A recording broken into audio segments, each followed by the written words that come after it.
Hi guys, nearly Italia Autos here. Finally had a chance to film a video on it for you. Lots of you have been asking for me to do videos over it over the last 6 months.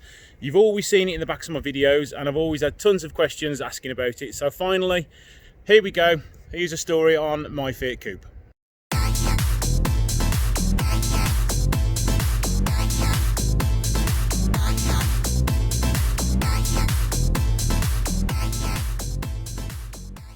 Story with this was I was offered it on Facebook and I decided, yeah, let's go for it. I wanted something a little bit different to repair, maybe something different to drive as a daily.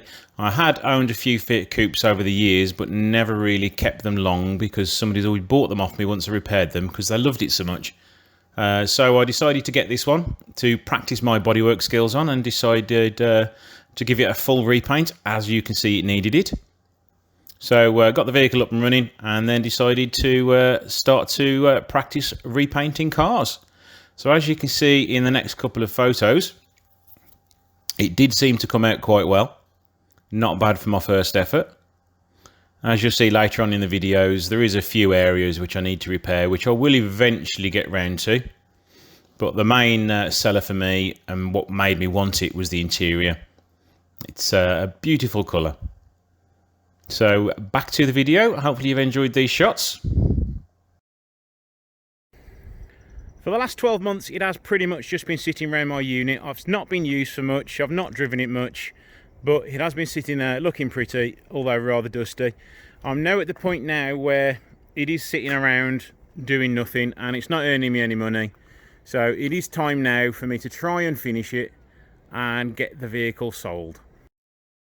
And if you can probably tell in some of the shots, the paintwork is rather dull. I do still need to finish polishing it from when I painted it last year. I never ever got round to giving it its final polish. As this was my first job I painted, it was quite orange peely, so I did need to give it quite a thorough sanding, and I never ever got round to totally buffing it out. So I have done most areas, and it is relatively good, but it does need finishing off with a good polish. As you can see there, look at all that sanding marks in there still. So we are very nearly there with it. Mechanically it's brilliant. It's had a full cam belt change, water pump, new belts, new auxiliary belts, had a new alternator, new lower wishbones, new rear pads and discs. The interior is pretty much what made me want to buy this car. I just do love the camel colour of the seats, and they're all in really good condition. The leather doesn't have much cracking or marks on it. And I also really love the styling features of the dashboard. Now you're probably all asking, how similar is it to a GTV? Pretty much it's the same chassis and that's about it. The bodywork is totally different, the interior is totally different. In fact, I would say it's a little bit larger on the inside than a GTV is. The styling differences are vast on the inside. You've got a long sweeping body line inside the car, the same colour as the car, sweeping all the way through the interior, which to me really breaks up the inside and also makes it a lot more spacious, or feel a lot more spacious. The centre part of the console is about as close as you're going to get to anything in the GTV. Everything else inside is pretty much unique to the Fiat Coupe. All the switches, all the dials are all unique to the Coupe. It's even got the original Clarion stereo, which I do believe works. I don't actually own any cassettes to test that out. The steering wheel is lovely and meaty, quite similar to the GTVs of the era, 155 steering wheels, 145. Nice and meaty, easy to access the horn, and lots of grip on there. Fitted in this car, I have the 20 valve non-turbo 5-cylinder engine. Would have preferred the turbo, but the car that came up for me was just this one. So I didn't mind having the non-turbo version because the original plan was to use it as a daily to drive to and from work, so I didn't really want the extra fuel costs of a turbo. It is shoehorned quite well into the engine bay. There isn't much room to do a cam belt change on it. When I did the one on this and previous ones, you literally have to remove all the bolts and most of the engine mounts, so you can then move the engine over manually on a few jacks and then get access to get the tensioners off. You can change the belt without taking the engine mounts off, but you can't get the water pump out and you can't get the tensioners out. So I think a lot of people on these would save time and money by literally just chucking a new cam belt on it every 5 years. When I put the belt on this, it was probably on the original tensioner and the original water pump. They were very well past their best. It was a challenge. I think it took me about 6 hours the very first time I did a cam belt on one of these. That was doing the water pump and all the tensioners. It wasn't a difficult job, it was just time consuming because of the amount of things you had to take off, and you had to sort of wiggle the engine about in its place to get enough room to get the tensioners out. I've not done much in the engine bay other than the mechanicals. We have had a new radiator. I fitted a new alternator because that gave up on me. As I say, cam belt, water pump service and a new battery. It does really need a little bit of TLC in here. I have given it a quick clean over, but as you can see, the front panel is going all rusty. That's a common problem with these Fiat Coupes, as I've spent some time on the forums, but it is pretty much the whole front of the car that you need to take that off to paint, and it will probably get done one day if I do keep it. But as I say, I am looking to move it on now, so if any of you are interested in it, as buying something either as an ongoing project or something you want me to finish for you, please get in contact and email me. In the rear, it does seem quite a lot bigger than the GTV. You could probably sit 2 adults in there for short journeys. I've never got in the back, so let's have a go, see how well it was fit in there. The car is set up for my seating position, and with the seat down, things are a little bit tight with my big belly in the way.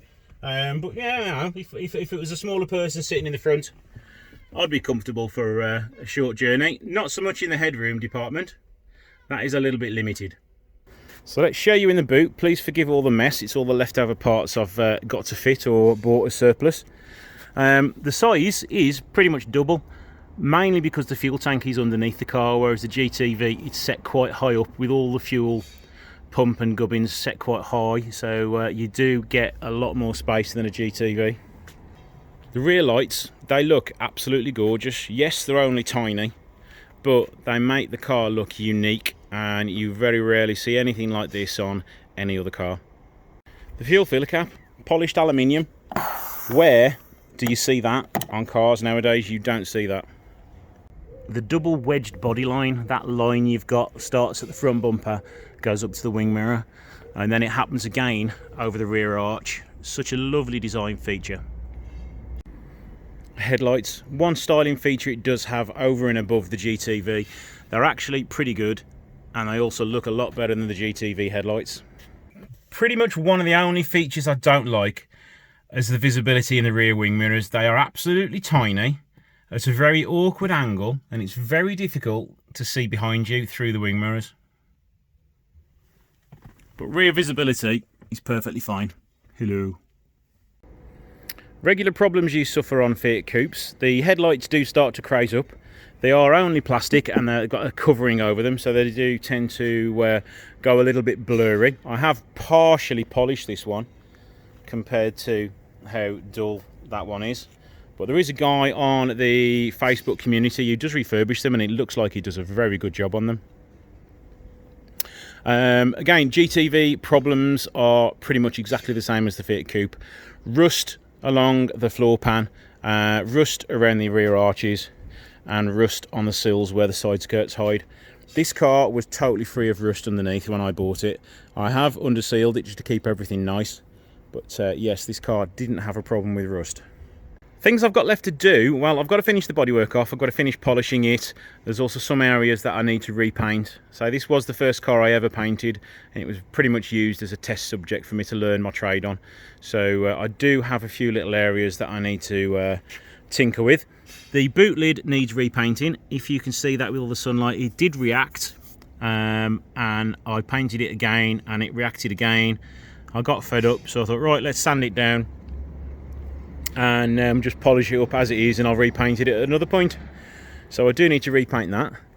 I did get some runs on the top edge of this door because I painted it lying flat. That's where the runs ended up, so I do need to repaint that.